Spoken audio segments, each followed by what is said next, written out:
ईमानदारी से आप बताना, लड़का से किसी का नाम चला है? चलाओ तो बता दो।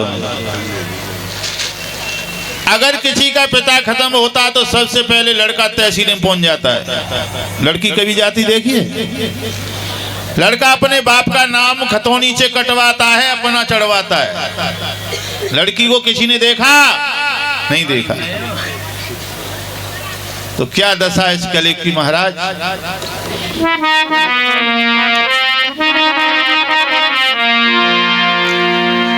आज महाराज भीष्म के घर में बड़ी खुशी है।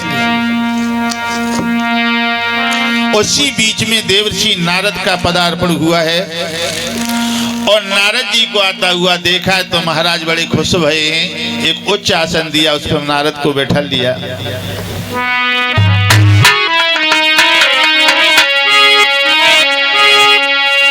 और नारद पहुंच गए आंगन में,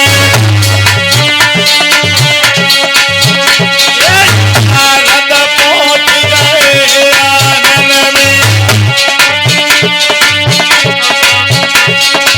राजा खुशी भाव मन में, राजा खुशी भाव मन में।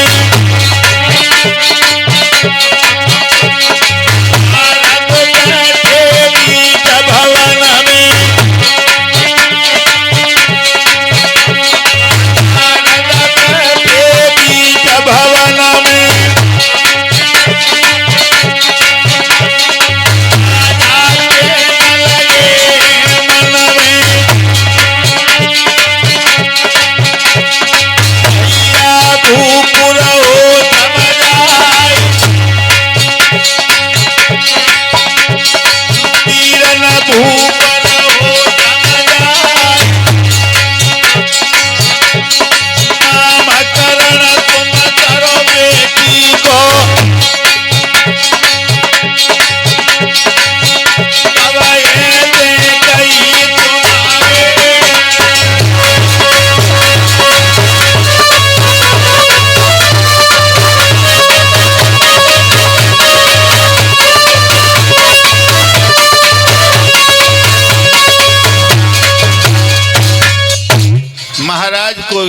आसन पे बैठा लिया और आगे खड़े हो गए हाथ जोड़ करके। बड़े खुश हैं। नारद कहने लगे तो तुम बड़े खुश नजर आ रहे। महाराज खुशी की बात है। महाराज भीष्म कहने लगे आज बड़े अच्छे समय पे आए हो। जो खुशी है दूसरी खुशी जाए महाराज, हमारे घर में एक कन्या ने जन्म लिया है। मेरी बेटी का नामकरण संस्कार कर दीजिए महाराज। महाराज कन्या को लेके आए हैं, नारद के हाथ में दे दिया। नारद उस बेटी का नामकरण संस्कार करने लगे हैं। पंचांग को निकाल के पसार लिया जमीन पर और बेटी का नाम धरने लगे। क्या नाम रखा है नारद ने?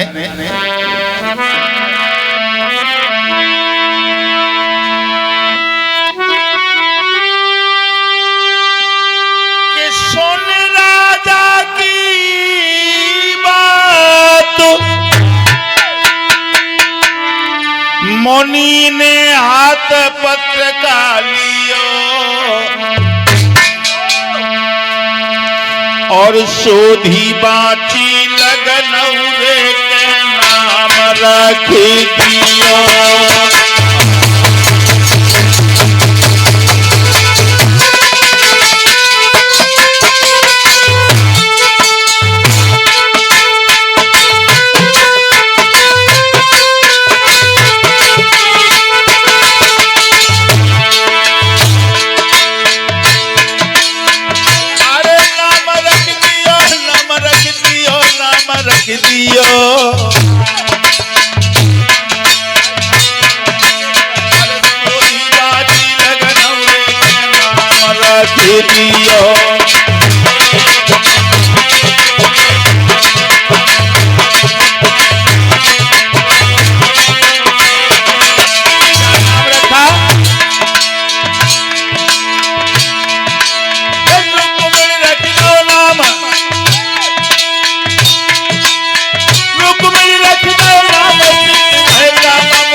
रुक्मिणी। महाराज भीष्म कहने लगे महाराज एक बात और बताए जा, हमारी बिटिया को ब्याह के नहीं संग हुए। नारद ने देखा है पंचांग को, कहने लगे राजन तुम्हारे तो अहो भाग्य हैं, द्वारकाधीश भगवान योगी राज कृष्ण के साथ में तुम्हारी बेटी का विवाह होगा, क्योंकि लक्ष्मी के अवतार है। लेकिन जब तुम्हारी बेटी 11 साल की हो जाए तो इन्हें पूजा करने के लिए मंदिर में भेज देना। नारद इतना कह करके वहां से चले गए। जब नारद जी चले जाते हैं, शनै शनै देवी रुक्मिणी बड़ी होने लगी हैं। श्री सुखदेव जी कहते हैं हे राजा परीक्षित, माला पहना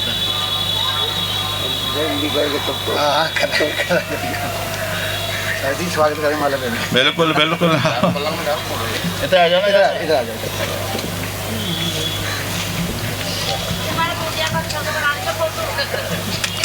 अच्छों से बनाइए भैया फोटो। बैठ जा, थोड़ी दिखेगा।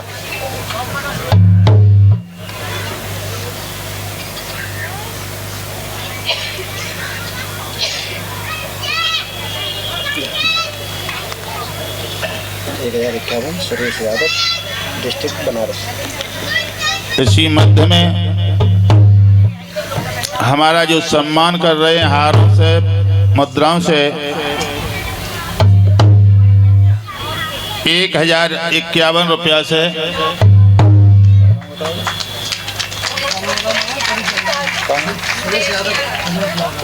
सुरेश यादव जी 1051 रुपया से सम्मान कर रहे हैं। जोरदार तालियों से स्वागत करेंगे।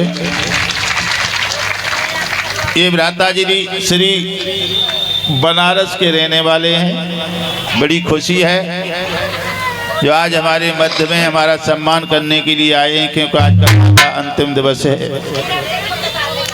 और मैं तो यही कहूँगा बहनों माताओं के जीवन में कमाई जब तक जिंदगी है फुर्सत न होगी काम से, थोड़ा सा समय निकाल लो, प्रेम कर लो राम से। क्योंकि जिंदगी जब तक है झाड़ी झांकड़ों में फंसे रहेंगे, समय मिल नहीं पाएगा।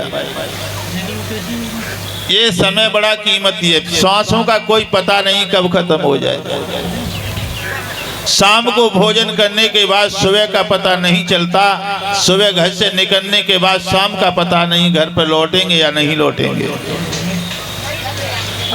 वैसे हमारा तुम्हारा यहाँ पर है तो कुछ नहीं है, भगवान ने भेजा है जिस कर्म के लिए उस कर्म ऐसा करो जो जाने के बाद लोग बरसों भर याद करें। आए और वैसे ही चले गए, उससे कोई लाभ नहीं। पेट भरने के लिए तो पशु पक्षी भी है, ध्यान रखना, पेट तो पशु पक्षी भी भर लेते हैं।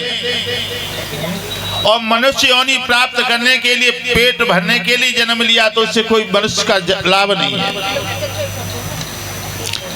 आपने सूर्या देखिए, सूर्या के कितने बच्चे होते हैं?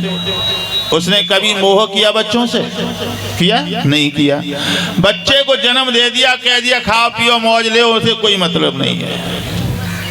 भगवान ने जिसे भेजा, हमारा ये मनुष्य शरीर ऐसा है जो मोह में फंस जाता है।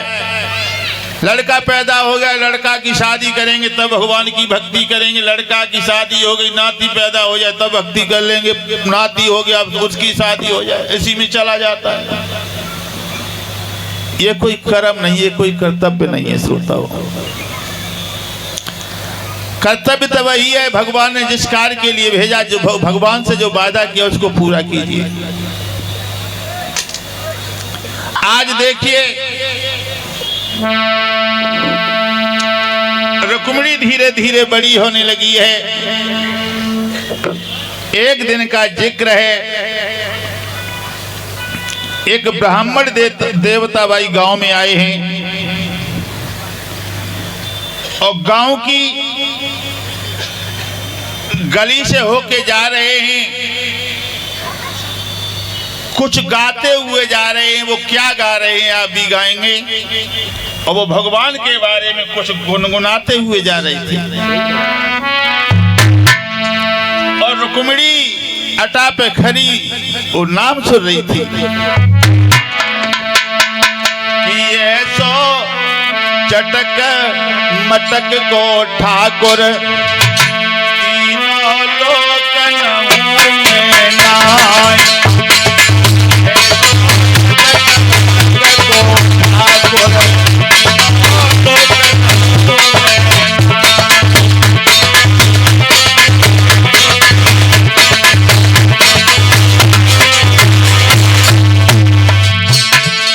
पंडित जी गांव में गाना गाते हो, गली से जा रहे हैं, रुक्मिणी सुन रही है।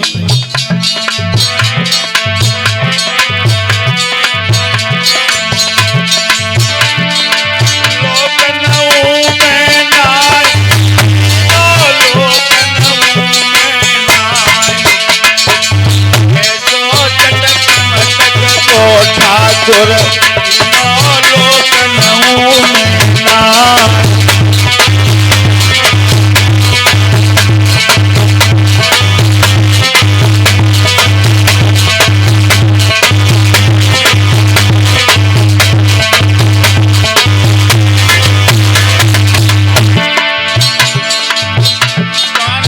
रुक्मिणी सुनने लगी और भगवान का नाम सुनाया। क्या गा रहे हैं वो ब्राह्मण देव। अरे तीन थोड़ते टेढ़ो दिखे, तीन थोड़ते टेढ़ो दिखे,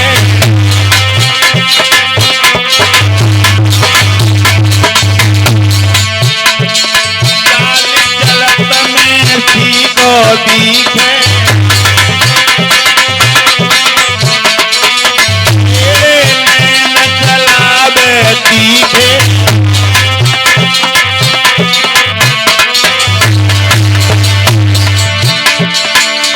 देवन में देव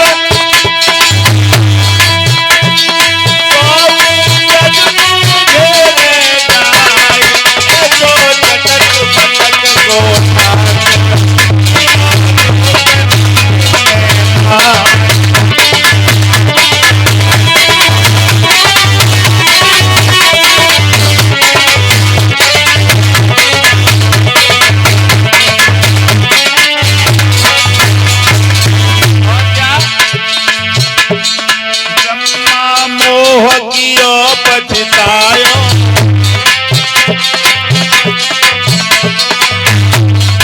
दर्शन को शिव ब्रज में आयो।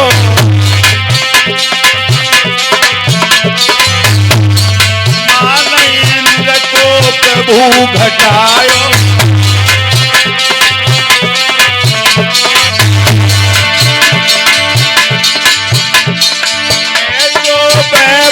बारो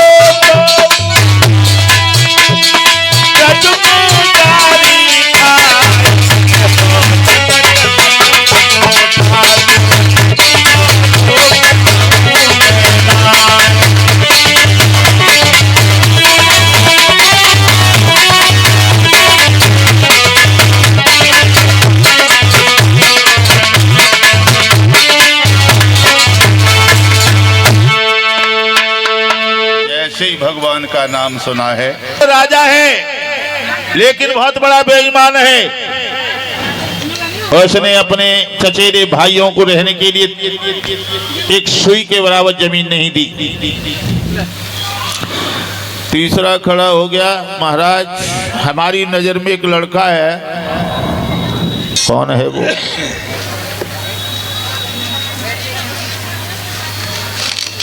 जरासंध अच्छा रहेगा, मगर देश का रहने वाला। दूसरा खड़ा होगा, महाराज बिल्कुल नहीं, वो जरासंध बलशाली है। लेकिन भगवान योगी राज कृष्ण ने 17 बार परास्त कर दिया। सुबह से दोपहर हो गया, कोई निर्णय नहीं निकल पाया।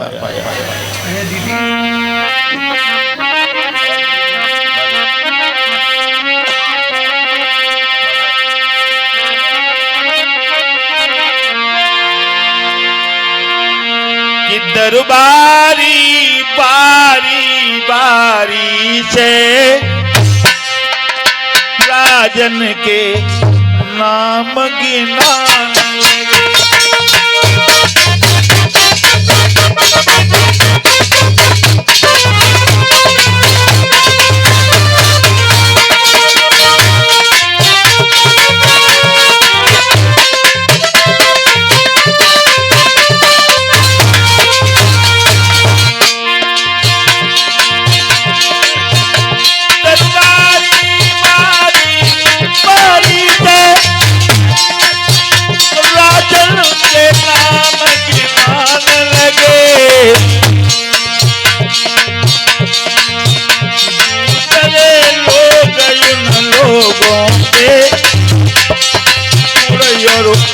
बताने लगे।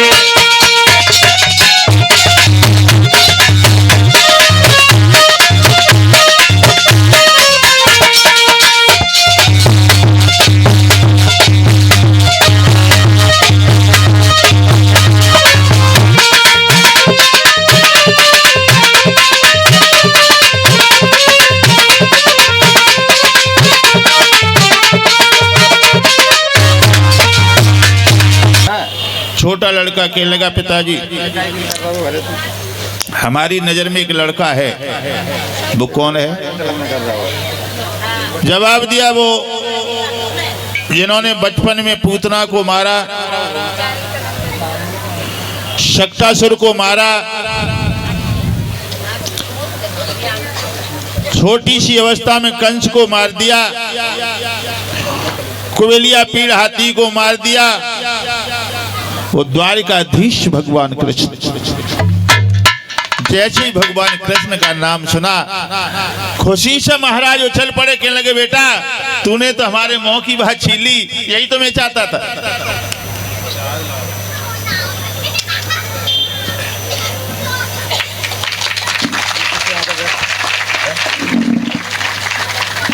फोटो के जवाब को बैठ गए ऐसे।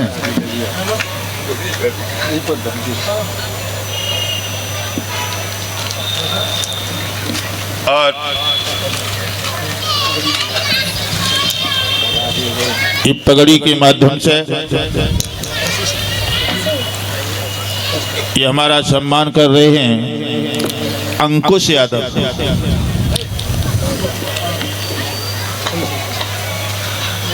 अंकुश यादव जी एक छोटा सा बच्चा है, मैं भगवान से कामना करेंगे ध्रुव जैसे भक्त बने, प्रहलाद जैसे भक्त बने,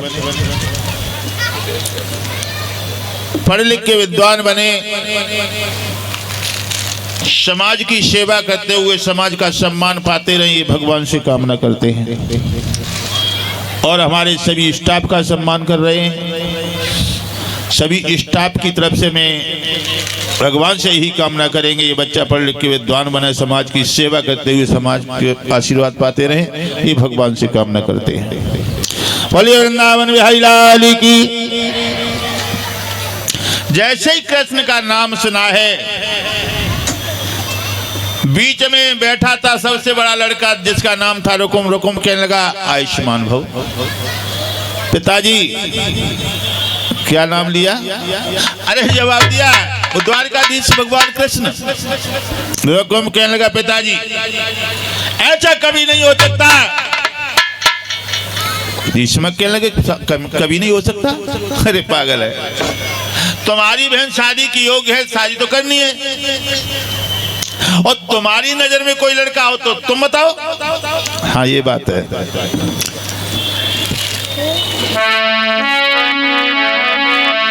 कहने लगा, पिताजी कृष्ण के साथ में शादी, अगर दोबारा नाम ले दिया ना तो ये तलवारें चल जाएंगी। कि मेरे आगे छल बल की ये चालें नहीं चल पाएंगी, ये शादी पक्की होगी तो तलवारें चल जाएंगी।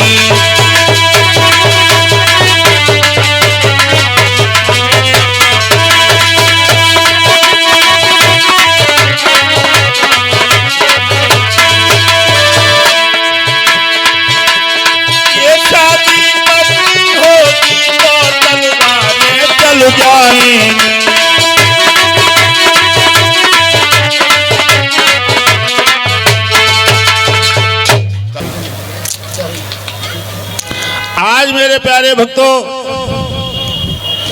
जैसे ही भीष्मक से ये बात कही, भीष्मक कहने लगे बेटा अगर ये बात तुम्हें पसंद नहीं आई तो लड़ाई की जाओ में कौन सी बात है। तुम्हारी बहन शादी के योग्य, शादी तो करनी है।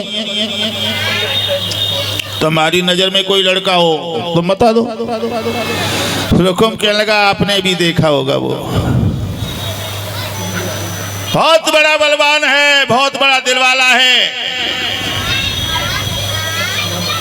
बहुत बड़ा पैसे वाला है और चंदेली का रहने वाला है। रिश्ता में हमारा साला है। भीष्मक कहने लगे बेटा ऐसा तो कभी नहीं हुआ। उसने अपनी बहन की शादी तुम्हारे साथ कर दी, तुम अपनी बहन की शादी उसके साथ। जवाब दिया ऐसा ही होगा पिताजी।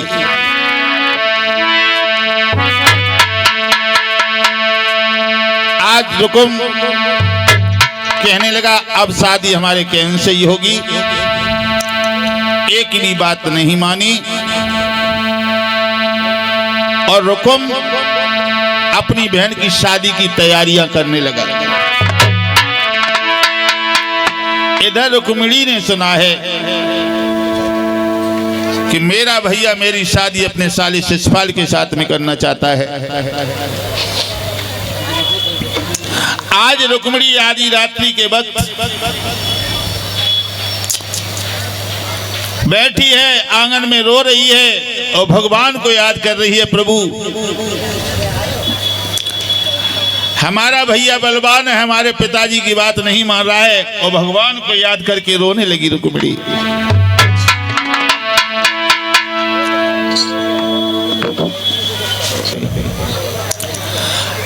आज रुक्मिणी रोने लगी।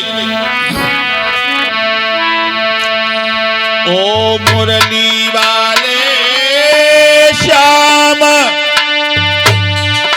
आज तेरी दासी रही बुलाई रे।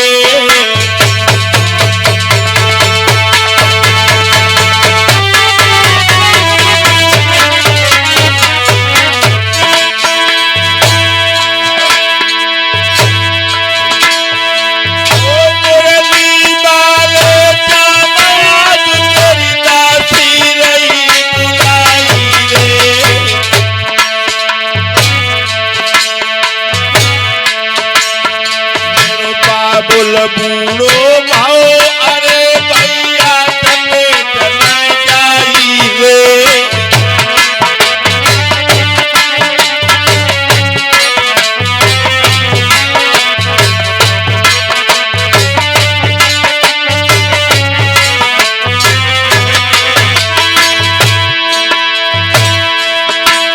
अरे प्यारे सालत का मगर मेरे तुम्हें से प्रीत लगाई रे।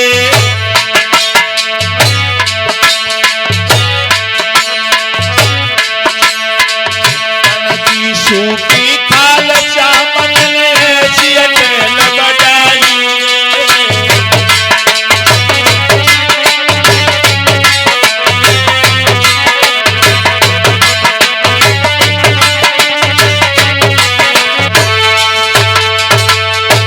रुक्मिणी भगवान को याद करती हैं। रोते रोते रुक्मिणी एक चारपाई आंगन में पड़ी थी, उस पर लेट गई, नींद नहीं आ रही। जैसे तैसे नींद आई तो भगवान अपने प्रेम की दीवानी रुक्मिणी को सपना देते हैं। सपने में भगवान श्याम सुंदर ने रुक्मिणी को अकल बताई। और कैसा सपना हुआ है। सपनों रुक्मिणी को भयो कृष्ण दयो दर्श दिखलाई। रही रुपटा झटक जगाए रे के कह रहे हैं समझ आई।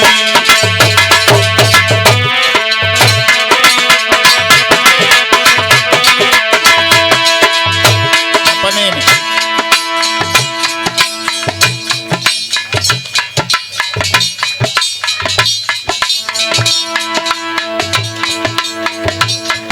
रुक्मिणी को दुपट्टा झटको, सपने की बात है। और रुक्मिणी भगवान की सुंदरता को देखकर के चकोर बन गई। और रुक्मिणी को जन मालूम सपनों हो रहो, वे तुझे सोच रही जो कुछ हो रहो सब अपनों ही हो रहो। क्या बोले भगवान, तुम ऐसी बात क्यों करी जात तुम्हारी प्राण की प्यारी, प्राण की प्यारी, प्राण की प्यारी।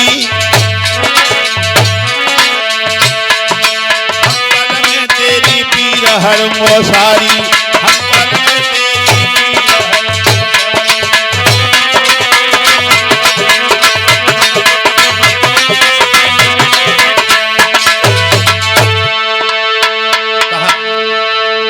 सपने में भगवान ने कहा,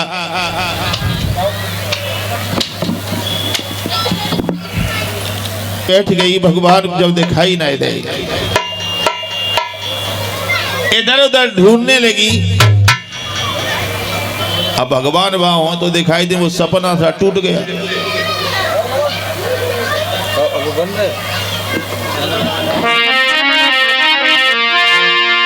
रुक्मिणी कहने लगी, सपनों तो मरबाई हूँ, मेरे करो कलेजा छेद, सोवत दी हम तुई जने, जब जागी तब एक।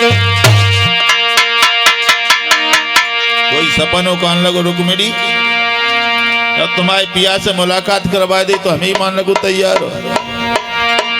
सपनों कहे पुकार की, ये जी क्यों मर गई है मोई, बहुत दूर तेरे पिया बस है, रात मिलाई दो तोई। अरे कबहू देखे यो का मौका,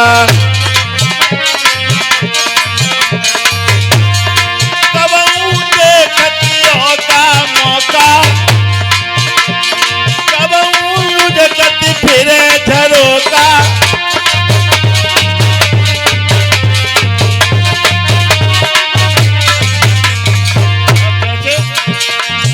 अरे दूर तू है घन श्याम तुम्हें कोई, दूरी रहो घन श्याम तुम्हें कोई।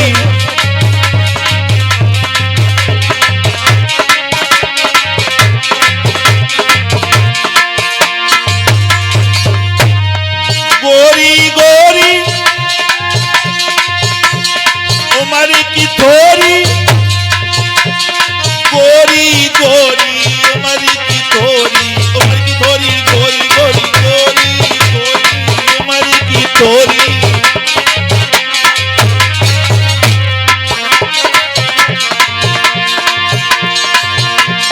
रुक्मिणी बाको नाम तुम्हें कोई, दूरी रहो घन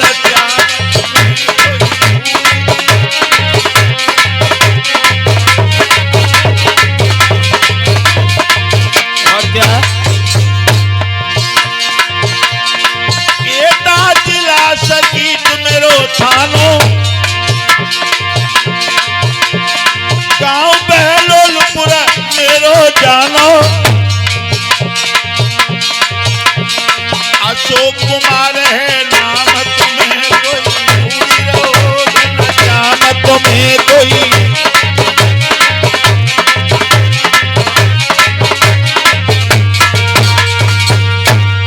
आज रुक्मिणी इधर उधर भगवान को ढूंढ रही है। सुबह हुआ, रुक्म ने देखा, रुक्म आया और रुक्मिणी को रोता हुआ देखा है तो कहने लगा, क्या बात है, क्यों रो रही हो?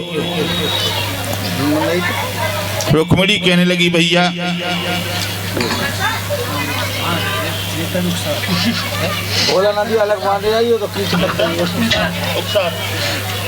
तो 101 रुपया हमारे पास में आया है, चेतन उकसार की तरफ से आया है। भगवान से कामना करेंगे ये सुखी संपन्न रहें, दौलत के भंडार भरते रहें, ये भगवान से कामना करते हैं।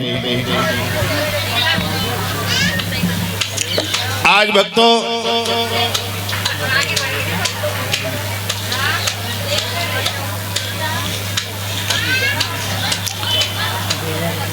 रुक्म ने देखा है कि लड़ाई की शादी है, इसमें गड़बड़ हो सकती है, तो बहुत जल्दी पड़ी है। पंडित नाई को बुलाया है और अपनी बहन रुक्मिणी का रिश्ता लगन टीका अपने साले शिषपाल के लिए भेज रहा है।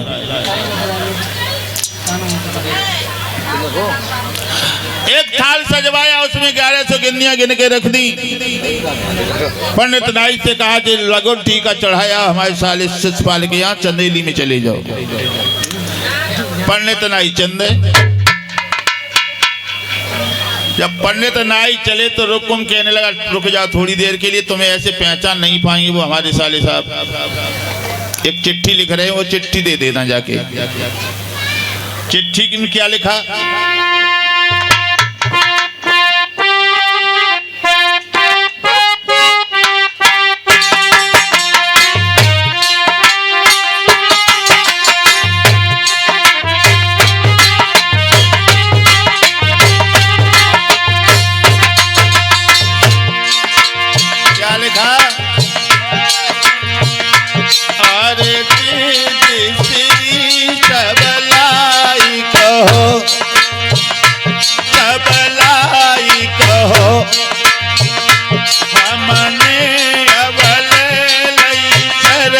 तो बारी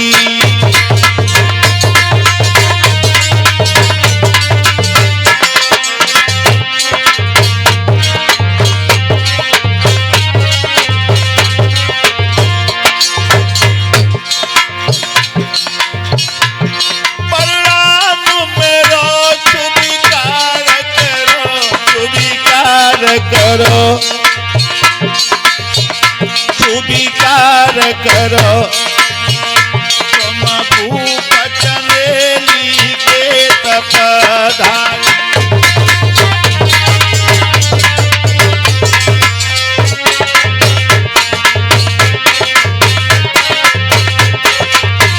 और क्या लिखा?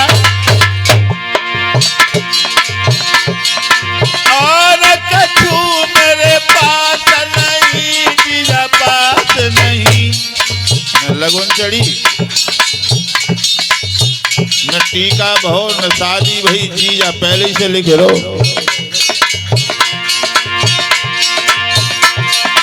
और कछु मेरे पास नहीं, जीजा पास नहीं।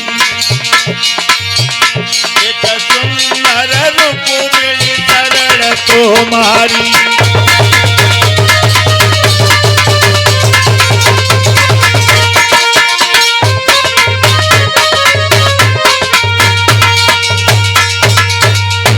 सेवा में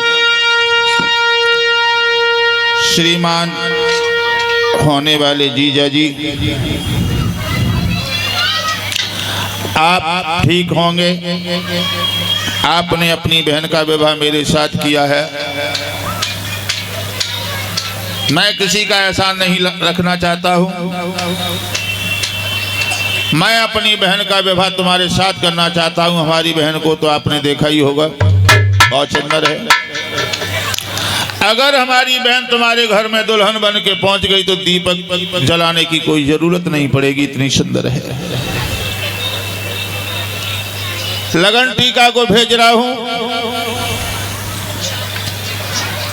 और समय से बारात लेके आ जाना, क्योंकि यहाँ पर श्याम सुंदर के आने की संभावना है।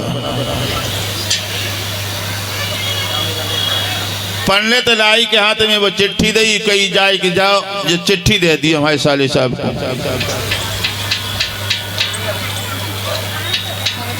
पंडित नाई वहां से चले हैं,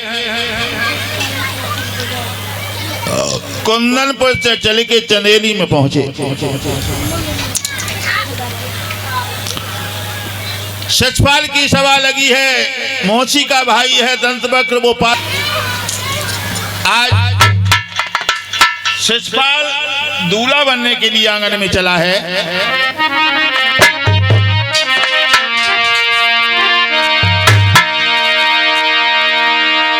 अरे दंतवक्र सज गओ रे, शंका जाके मन में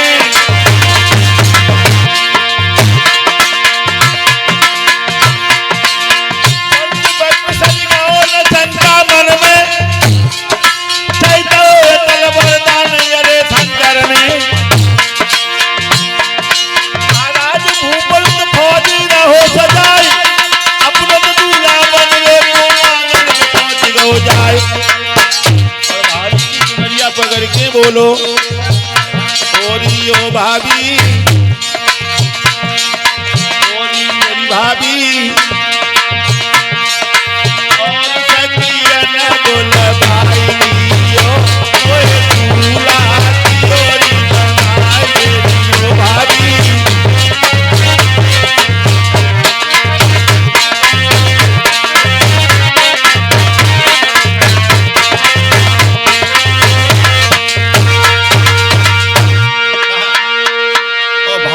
चुनरिया पकड़ के बोलो भाभी भाभी भाभी भाभी भाभी। क्या बात है देवर, आज बड़े खुश नजर आ रहे हो भाभी भाभी, मुझे दूल्हा बना दो। भाभी कहने लगी दिमाग खराब हो रहा तुम, न लगन चढ़ी न टीका और दूल्हा। सचपाल बोलो भाभी तुम्हें नहीं मालूम, हमारे जो जीजा जी हैं रुकुम, उनकी बहन रुक्मिणी बहुत सुंदर है, वो अपनी बहन की शादी मेरे साथ करना चाहते हैं। अगर रुक्मिणी दुल्हन बन के घर में आई गई तो घर में दीपक जलाने की कोई जरूरत ना, इतनी सुंदर है। भाभी कहने की दिमाग खराब हो रहा है तुम्हारा, अरे तुम्हारी बहन की नंद है, देवी के समान है। सतपाल कहने लगो भाभी भाषण मंदो, भाभी आ जाएगी दूल्हा बना मुझे। भाभी समझ गई ये सेकंड हैंड खोपड़ी का है। दो चार लड़कियां पड़ोस से लाई, इकट्ठी करी, वो सतपाल को जब दूल्हा बनाओ तो कैसे कैसे अशकुन देखे भाभी ने।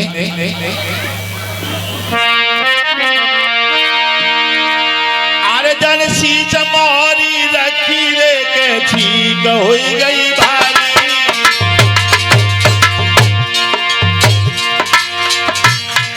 जैसे सिर पे मोहर रखो कोई सामने ठीक है गई, ऐसा ही नहीं। और पटा शरम को पाओ रे, पटक तो लग गई भारी।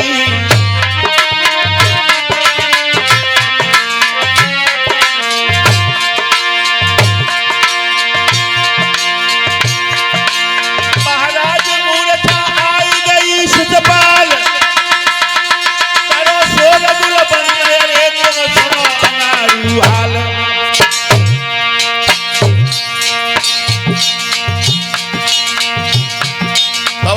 बिलैया रोत गई भाभी, और भाभी ने बिलैया को देखो सोई बोली मेरे घर देवर को प्यार बिलैया, मेरे घर में रो रही है।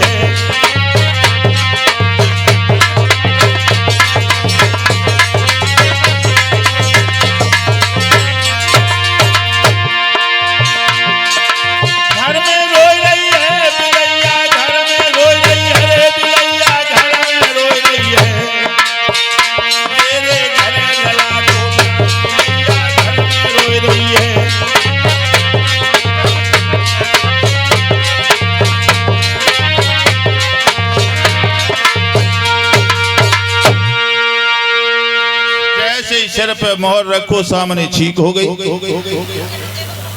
पटा पे पैर रखो ऐसी पटक लगी, दूल्हा आंगन में बिनौरे से बिंदु फिर दांत टूटेंगे। भाभी कहने लगी होएगा इनको गोनो, शादी से पहले ही इनके गोड़ टूटन लगे, शादी वही तब क्या करेंगे। जैसे तैसे शिशुपाल को दूल्हा बनाओ, और दूल्हा बनाने के बाद भाभी कहने लगी ये दूल्हा तो बन गई लला, लेकिन एक बात ध्यान रखियो, हमारी बात अभी मान जाओ, शादी करने न जाओ। अरे देवरा से का मानो हमारी,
विवाह न को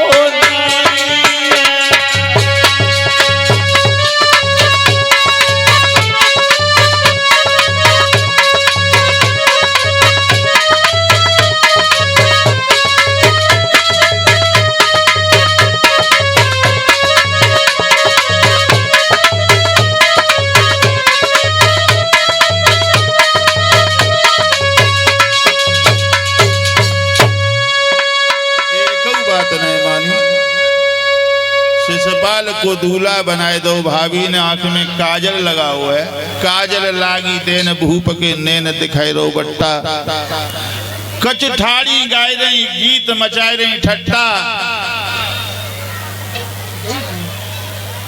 और आंख में जब अश्विन भाभी ने देखो सो भाभी बोली लला जो रख दे मोहर उतारे धरे का जट्टा, मां दुए दूल्हा एक नारे परे गो रट्टा। बस सेकंड हैंड न खोपड़ी को भाई समझ ही में ना आई। और ध्यान रखना श्रोताओ, जब श्यार की मौत आती है तो गांव की ओर दौड़ता है। कामी इंसान की मौत आती है तो पराई बहन बेटी को बुरी दृष्टि से देखता है।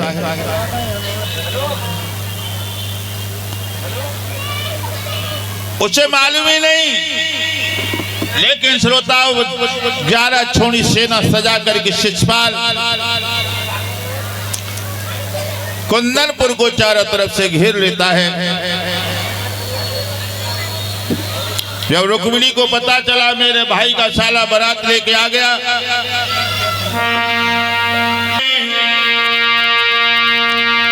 मैंने सपने में श्याम को देखो है सुनो पंडित जी,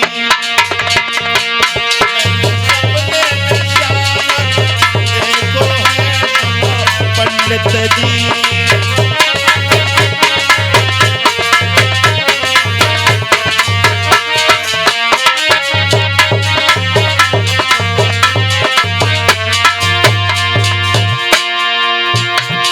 पंडित जी हमने सपने में श्याम को देखो भगवान। पंडित जी कहने लगे जब बताओ सपने में देखा जाती होत रही कच बात वही सोई बोली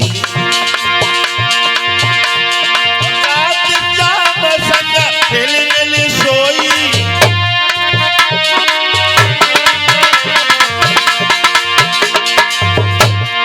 आई गई याद लगी लगी रोई।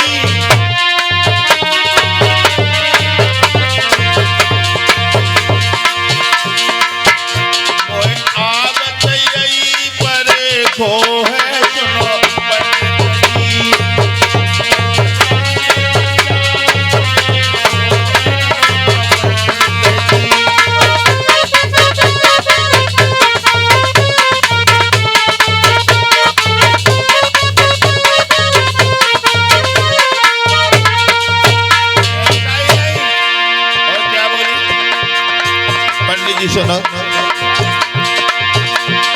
कोमल कोमल हाथन तो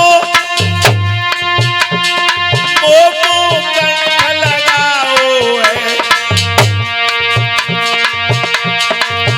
कछु मीठे मीठे शब्दन से मुझे भाव तरसाओ है।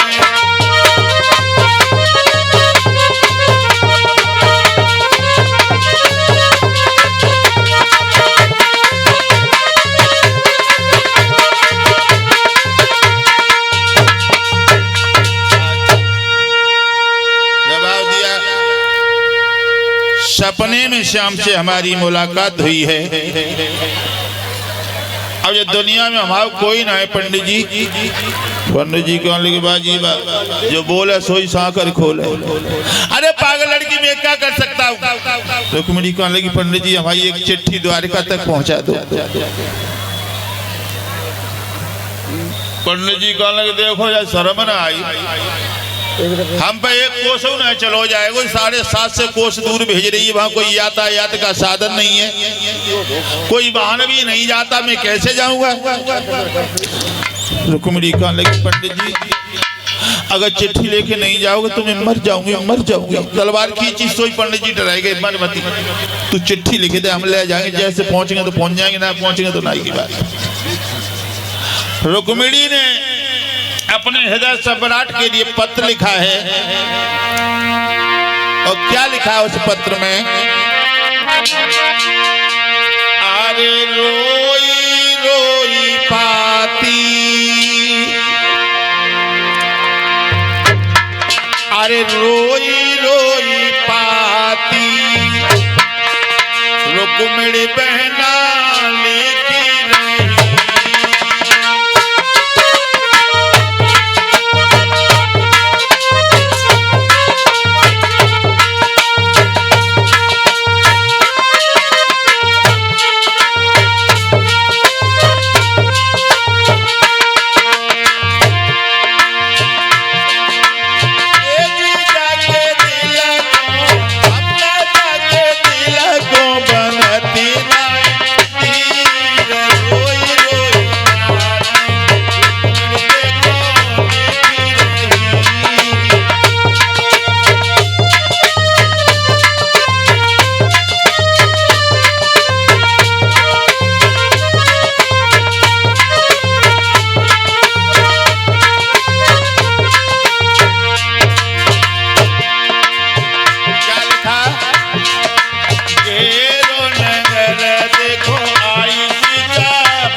पत्र दे दिया, कुछ नाश्ता की व्यवस्था भी कर दी। और पंडित जी से कहिए कि बात, पंडित जी तो मुझे चिट्ठी ले जाओ, भाई श्याम सुंदर को उधर से संगई लेवाए के ले आइयो। पंडित जी वहां से चले हैं, कुंदनपुर से परीक्षा जी ज्यादा नहीं निकल पाए हुए, 2-4 कोस बड़ी मुश्किल से चले आए, क्योंकि उनके शरीर पे बुढ़ापा चला नहीं आता, सोता बुढ़ापा ज्यादा अच्छा नहीं होता है। और लेकिन सत्य बात तो ये, बुढ़ापा किसी को धोखा भी नहीं देता है। आज तक बुढ़ापे ने काऊ धोखा नहीं दो। बचपन आया, बचपन ने धोखा दे दिया, बीच में छोड़ दिया।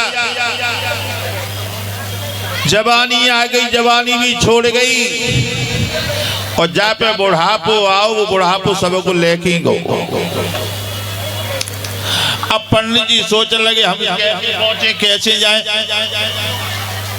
चलो थोड़ा आराम कर ले तब चलेंगे। तो एक वृक्ष के नीचे पंडित जी बैठ गए। और परीक्षक जी ध्यान रखना, जब इंसान को कोई रास्ता नजर नहीं आता है तो भगवान को याद जरूर करेगा। क्या बहु माता बहनों, क्या बहु जा मोहल्ला कुछ नहीं वो।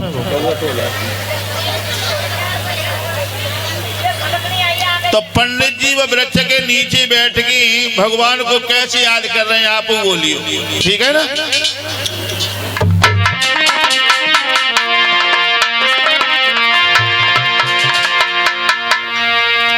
कोई मोई भीषम की, मोए भीषम की बिटिया ने भेजो है चमत्कार दिया।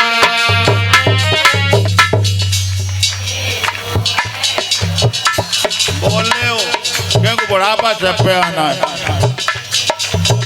और जो सोचे हम पे बुढ़ापा ना आएगा, वे न बोले तो कोई दिक्कत ना। हाँ हाँ, आज पंडित जी पे बुढ़ापो चलो नहीं या तो भगवान को याद कर रहे हैं।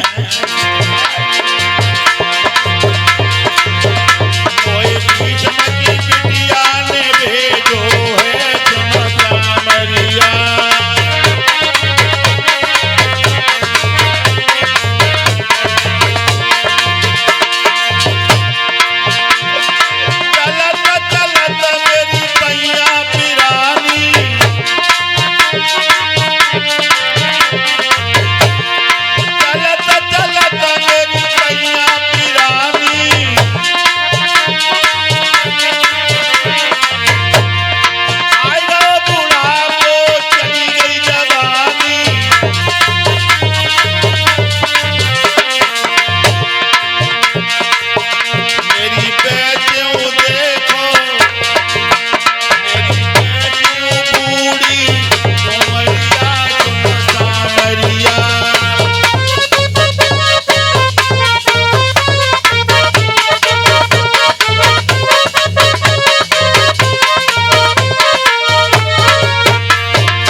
सोई गो ओढ़ के कांवरिया तुम सामरिया।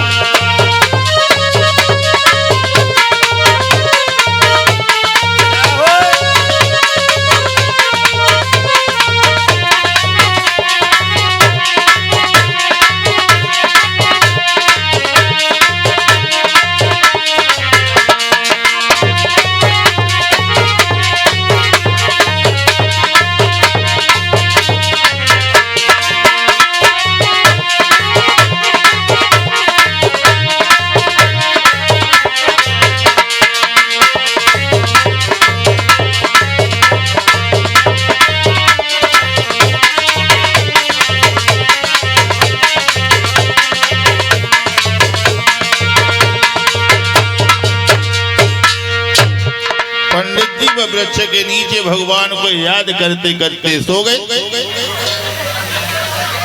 जब पंडित जी सो गए अब भगवान सोचने लगे हमारी शादी के जो मझिया आते हुए रत्तई में सोए गए, क्या होना चाहिए। तो भगवान ने अपने द्वारपालों के माध्यम से पंडित जी को वहां से उठवाओ अपनी बगीची में लटवाए। तो पंडित जी को न मालूम कहाँ आते कहाँ पहुंच गए। ध्यान दें, जब पंडित जी की आंख खुली चौंकी गए पंडित जी, अरे भैया जहाँ तो नए लोग हैं, नए वृक्ष हैं, मैं जन कहाँ से कहाँ आ गया, कैसे आ गया, कोई पता ही नहीं। एक द्वारपाल को देखो, पंडित जी ने कही भैया जो कौन सो नगर है, द्वारपाल बोलो ये द्वारका है। पंडित जी चक्कर में फंस गए, सोचने लगे बारी रुकमणी बुढ़ापे पर हमें ही मजाक करने को मिले थे। अरे जहाँ 6 द्वारका है, पता नहीं कौन सी द्वारका में श्याम होंगे। अब भाषा में अंतर होता, गुजरात में चले जाओ, बिहार में चले जाओ, हरियाणा में 6 से 6 कहते हैं, है ना, भाषा में कुछ अंतर है। आगे बढ़े, पंडित जी पूछने लगे जब भैया जब बताओ जाओगे राजा कौन है। एक द्वारपाल बोलो श्याम रहते 6। पंडित जी कहा लगे जहाँ श्याम हूँ 6 है, पता नहीं रुक्मिणी कौन से श्याम से प्यार करती होगी। एक द्वारपाल समझता था, सोच लगो जो मालूम पड़ता पंडित जी पूर्व से आए हैं जहाँ भाषा समझ नहीं पाए रहे। वो द्वारपाल पूछने लगो भैया कहाँ से आए हो, जवाब दिया हम कुंदनपुर से आए। द्वारपाल बोलो पंडित जी तुम घबराओ ना, जब भाई द्वारका है जहाँ श्याम रहते हैं। पंडित जी कहने लगे वैसे छक्काड़ू से पहले फिर रहो, 1 घंटा से परेशान करे, सही सही बात क्यों नहीं। द्वारपाल कहने लगे पंडित जी यहाँ की भाषा है, तुम्हारे यहाँ है कहते हैं, हमारे यहाँ 6 कहते हैं। पंडित जी बोले तो हमें श्याम सुंदर से हमारी मुलाकात हो जाएगी। हाँ बिल्कुल हो जाएगी।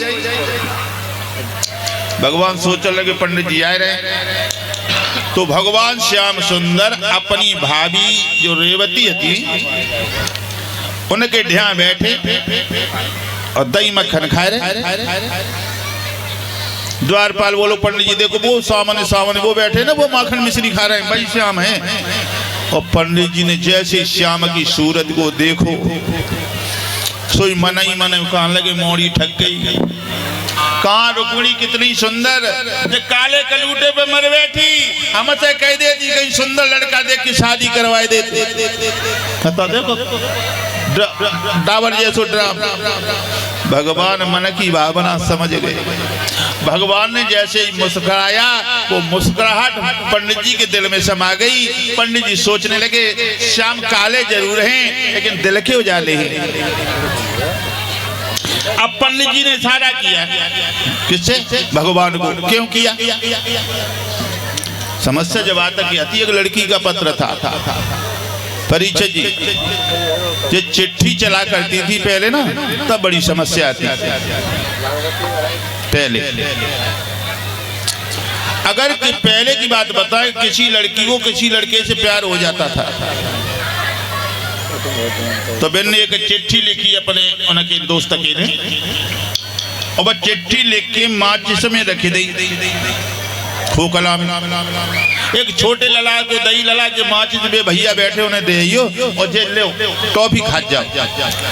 अबे टॉफी खाने के चक्कर में भाई माचिस कहूँ गिर गई, पड़ गई घर के काऊ के सदस्य के हाथ में। हेरो परो फिरो तो बीमारी खत्म हो गई। अब क्या है? अब तो मोबाइल चले गए, अब कोई समस्या नहीं। अब कोई समस्या ना है, सब मिट गई समस्याएं। घर में भैया बैठे, भाभी बैठी, पापा मम्मी सब बैठे। फोन आएगा भाई, समय पर फोन आएगा। हेलो हेलो हेलो कौन? हेलो टावर नहीं आ रहे। हेलो अब हेलो हेलो कर तो गई, छत पे पहुंची। हेलो तुम्हें शर्म ना आई? घर में भैया पापा मम्मी, अबे शर्म, अबे फोन करना, अबे नीचे टावर ही नहीं, ऊपर टावर। वो बीमारी खत्म। पंडित जी ने भगवान को एकांत में बुलाया। क्या नाम है? आयुष। 101 रुपया हमारे पास में आया है, आयुष की तरफ से आया है। भगवान से कामना करेंगे ध्रुव जैसे भक्त बने, प्रहलाद जैसे भक्त बने, ये भगवान से कामना करते हैं। यही हमारी अभिलाषा है, यही हमारी कामना है। बोलिए वृंदावन बिहारी लाल की। पंडित जी के ध्यान भगवान आए, भगवान को वो चिट्ठी निकाल के दी। प्रभु ने वो चिट्ठी पढ़ी तो पंडित जी से बोले जो तो काऊ लड़की को पत्र है। पंडित जी कहने लगे हाँ रुक्मिणी का पत्र है। भगवान श्याम सुंदर बोले इस लड़की को मैंने कभी देखा भी नहीं है। पंडित जी कहने लगे है गो ब्याह जनक तो बस रोई रोई वहां मरी जा रही है, जानता हूं ना। पंडित जी बोले श्याम सुंदर वो लड़की तुम्हारे बगैर मर जाएगी। भगवान बोले तो मैं क्या करूं? करना पड़ेगा।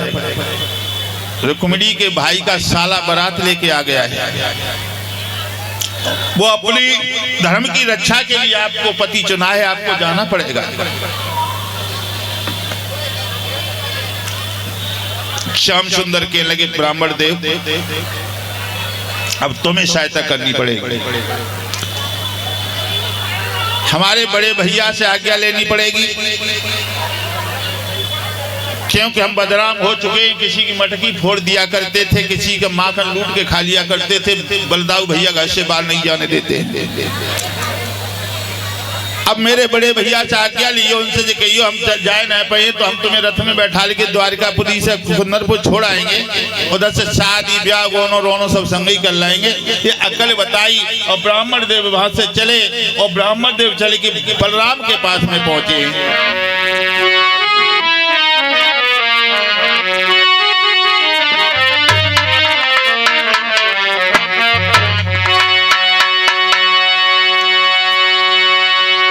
पंडित जी कहने लगे बलराम की सभा में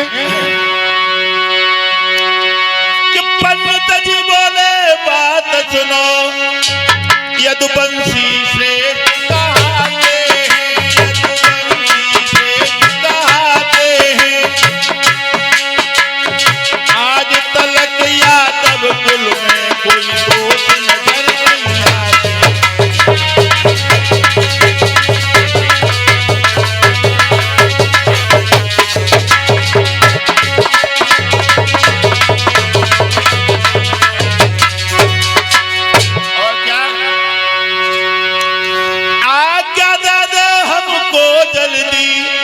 हम अपने घर को जाते हैं, अपने घर को जाते हैं।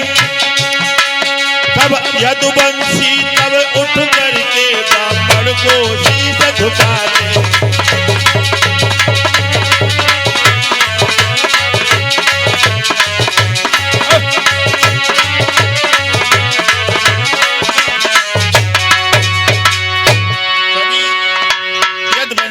उठ करके ब्राह्मण देव का स्वागत सम्मान किया, विदा किया है।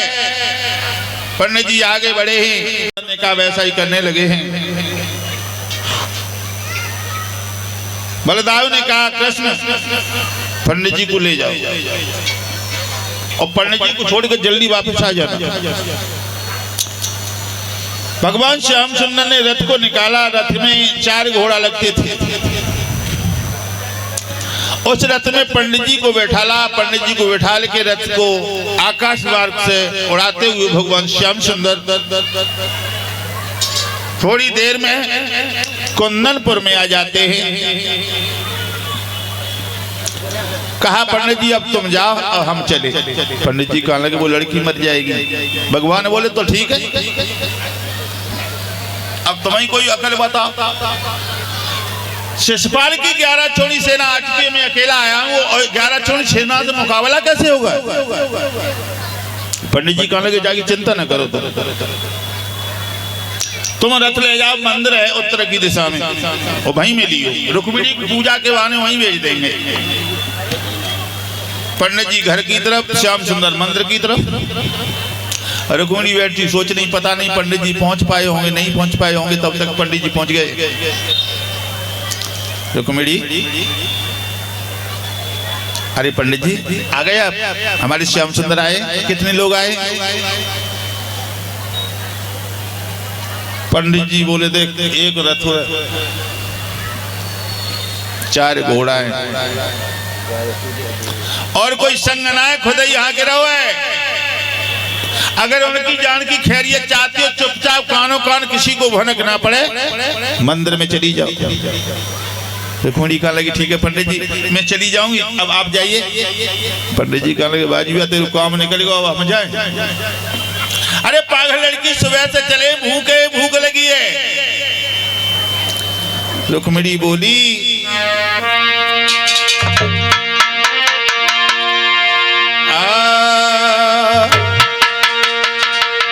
अरे जो भोजन तुम्हें जिमाए के पंडित देर बहुत है जाएगी।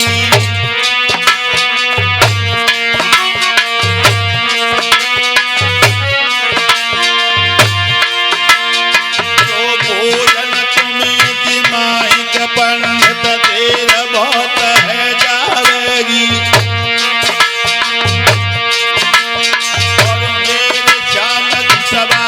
पंडित मंदिर पे गम जावेगी।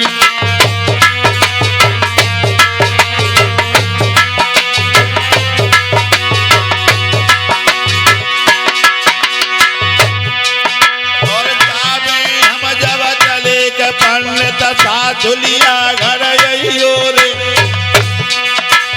मेरे सासुली के अंगना में तुम भोजन की भर गई हो रे।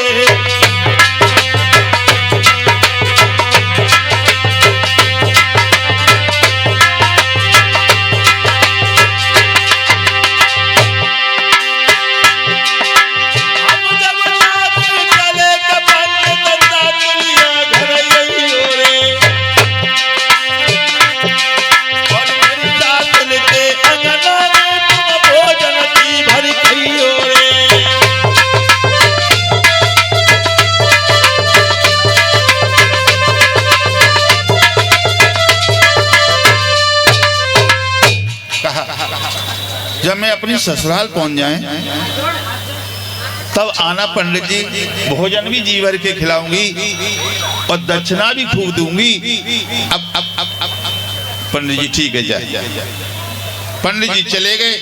रुक्मिणी ने 16 श्रृंगार किए हैं और रुक्मिणी श्रृंगार करते वक्त दिमाग में झटका लगा, आत्मा से झनकार उठी पगली। जिस माँ ने तुझे 9 मास अपने उदर में रखा, उस माँ को धोखा दे के जा रही है। रुक्मिणी सोचने लगी, पोल भले ही खुल जाए, अपनी माँ से मिलके जाऊंगी। श्रृंगार करने के बाद रुक्मिणी अपनी माँ के पास पहुंची। मैया, हाँ बेटी, मैया जब बताओ हमारी शादी कब होगी? जवाब दिया, कल। ससुराल कब जाऊंगी? परसों। रुक्मिणी कहाँ लगी, मैया मेरे दिल में आते तुम्हारे गले से लग के हम रोए ले। रुक्मिणी की माँ बोली, लली जब ससुराल जाए तभी रोए ली, अब ऐसे रोइया तेरी आंख सूझ जाए। रुक्मिणी कहाँ लगी, मैया तुम जय समझियो, तुम्हारी बेटिया आज ही ससुराल जाए रही है। अम्मा को कहा मालूम जिनने कौन सा नाटक बनाए लो। अब मैया के गले में गलगल बैया डाल के रुक्मिणी रोल लगी। आजकल सब बेटियां रोती हैं, जब ससुराल जाती है ना सब रोती हैं, मजबूरी है रोने की। अगर रोए के न जाए, ये पड़ोस वाई ना रो चैन खान दी, देखो कतई न रोई, हाल कूद के बैठेगी गाड़ी, देखो दिखावा रोती। अब तो कोई ना रोता, अब तो टाटा बाय बाय रह गई। हाँ, रुक्मिणी कैसे रोई?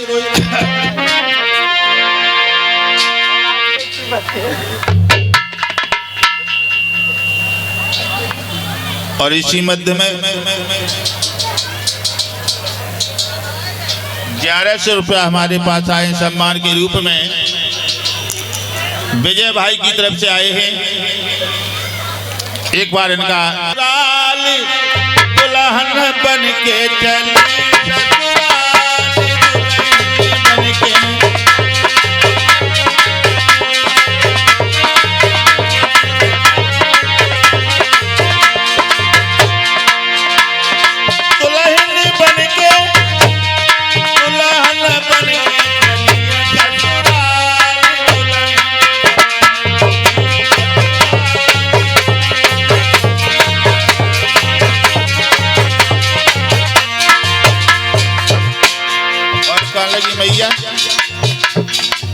सुनो, सब तो छूट गई संग की सहेली,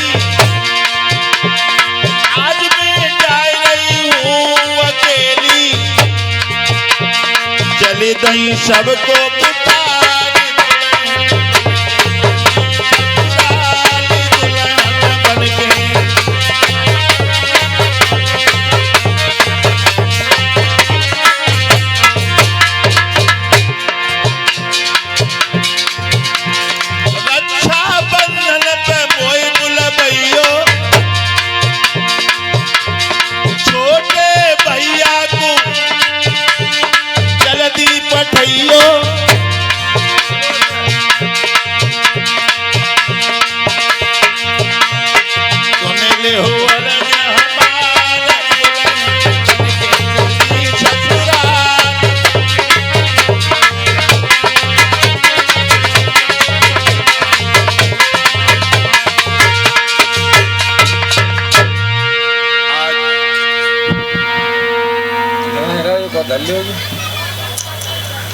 रुक्मिणी पूजा करने के बहाने चली हैं, साथ में सहेलियां भी चंदी हैं। भगवान ने देखा है रुक्मिणी के साथ में 4-5 लड़कियां और हैं। मन ही मन में विचार करते, बारे पंडित जी वाह इकट्ठी तूने 5 पढ़ाई दे, या पता नहीं कौन सी रुक्मिणी है हमारी। रुक्मिणी ने मंदिर में पूजा की, अरे झटका मार के मनमोहन ने रथ में लई बैठारी,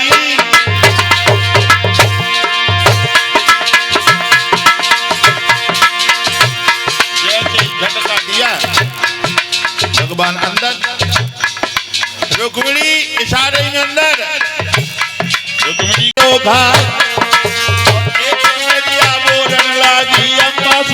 पाना